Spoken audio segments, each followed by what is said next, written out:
The Chief Executive of Neath Talbot Council wrote to me regarding the possible devastating impact of the government's decision around this on a number of local bus services. And I just want to make the point that it's not just rural bus services, but services in counties like Neath Talbot. And she's particularly concerned about the impact on young people attending school or college.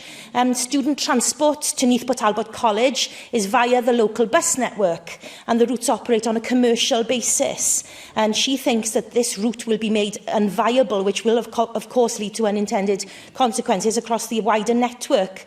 There's a very real possibility reductions in revenue support will impact on home-to-school transport services as operators reduce their capacity, close their business or increase contract prices to compensate.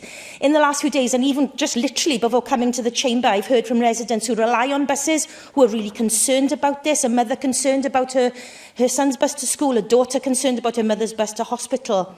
I just want to know what assurances you can give the people of Neath Talbot that their bus services will remain in place.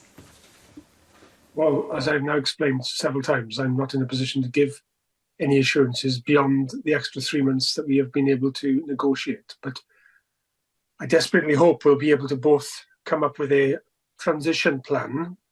But really what we need is additional funding for us to be able to sustain the bus network while passenger numbers recover and while we move to our new regulated bus system.